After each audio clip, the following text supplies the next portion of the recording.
So this is how we roll on a Confession Tuesday. You go to cnykiss.com and you tell us what's going on in your world. And Rebecca, who is a local life coach, will handle it and address it here on the radio confidentially and for free. So cnykiss.com. Are you ready? Yes. Okay, here is the email. What are some steps that you can take to repair a relationship after a betrayal? Wow, this is a great email. Okay. So everyone out there listening, think about a moment where you have been disappointed in a relationship or experienced betrayal. Now, done. Consider just consider the possibility. Oh wait, there's another one. And I'm sure there is, but just pick one and consider the possibility. That's the hard part. Wait, just the first one that comes to your mind. Now here's where I want you to just maybe put a little bit of a different lens on this. Consider the possibility that you're 50% of what happened. And consider the possibility that this betrayal happened to teach you something. Now, it's very important to understand that if I'm not willing to forgive and work through issues in relationships, then I'm guaranteeing that it's going to be harder for people to forgive me, right? There's this thing called karma. So if you want to be forgiven, I highly encourage you to be someone who will forgive. Not easy. This is much easier said than done. Right. And, the betrayal is coming from you not getting your needs met in some way, shape, or form, right? And just think about that. All betrayal is coming from you either had an expectation or a need that didn't get met. Maybe you had a need for more attention or affection or more loyalty or monogamy or who knows what it is. But now think about in this betrayal that you are remembering, what was it that you wanted or needed, or what was your expectation that didn't happen? Now, it gives you an opportunity to communicate. And communication is always going to be the answer to any type of resolution. You want to know how to get through anything, it's going to definitely be about communication. Right. Starts with communicating with yourself and being honest with yourself. And then it's about communicating with other people. And you've heard me say it hundreds of times, I'm sure, that we teach people how to treat us. Right. So anything that's going on in the relationship, the reason I'm saying that you're 50% is because this person has learned you over the course of the relationship and learned what works with you and what doesn't work with you. And if there's something ever in a relationship that's not working for you, then it's your responsibility to communicate that this doesn't actually work for me. This is what I was wanting. This is what I was needing.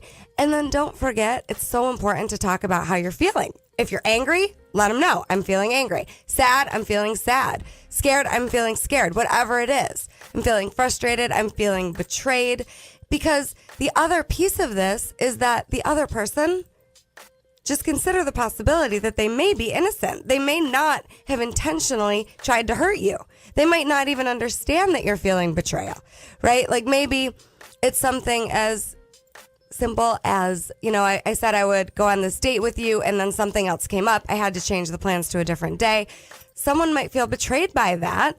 And maybe the other person wasn't intentionally trying to betray you. But if you take it at, text level, if there's a betrayal, 9 times out of 10, you're thinking, hand got caught in the honey jar of somebody else. Possibly, Yeah. but I just want to say, I know that I've gotten bent out of shape in my relationships for things as small as maybe a renegotiated event or someone coming home late. But that's not necessarily a betrayal. That's a disappointment. But some people interpret it as a betrayal. All right. Anyway. Just think about that. Okay. I see it in my office all the time where these smaller things get in the way of couples. So I just want to address But the it. smaller things also end up being blown up because there's unresolved stuff from way before.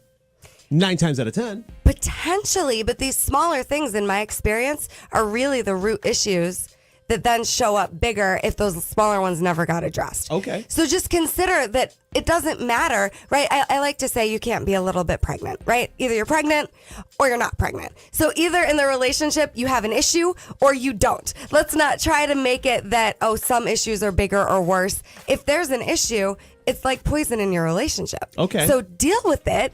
If you don't, then those bigger, louder betrayals might show up to remind you that there's some issue you haven't been dealing with all the way along. Okay. Right? So just get that any issue that's coming up, it's very important to communicate about it. It's important to teach your partner about what you need that you're not getting. And it's also important to explain what you're feeling emotionally.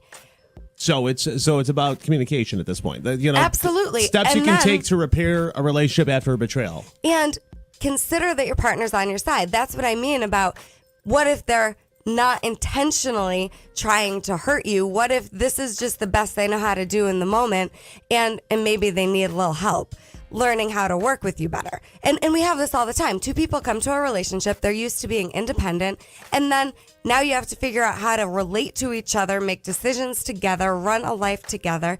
That can be very difficult for people. So working together, of course, it's about communication, and be willing to give your partner the benefit of the doubt until you know for sure that they're just playing games with you, not interested in working it out. Treat them like they're on your side and they're your partner, because they are for now. And until you find out, okay, yeah, I really didn't care, so this is why I betrayed, or I'm unwilling to work through it with you to make it better. But just remember that any breakdown in a relationship is an opportunity for the two people to get closer. And what happens most of the time is there's a breakdown and people push each other away. I want people to get closer to each other so that they have a shot at actually getting through whatever it is and understanding each other better. All right. So what's some homework for this person? So it's a very simple process for everyone. Anytime you have a breakdown in a relationship, be willing to get closer to the person instead of pushing them away. And the way you do that is by communicating. That's the homework. I was waiting for more. It's that simple. Wow. Be willing to get closer, lean in, instead of pushing people away when there's an upset in the relationship. Communicate, say what you want or need, and tell them how you're feeling. That's the process. Local life coach Rebecca Silence. InspiredResultsCoach.com is the website for all the details. If you want to have her come to your business, speak to your organization, InspiredResultsCoach.com. You can also like them on Facebook and follow them on Twitter as well. More on A Confession Tuesday coming up here on Kiss FM.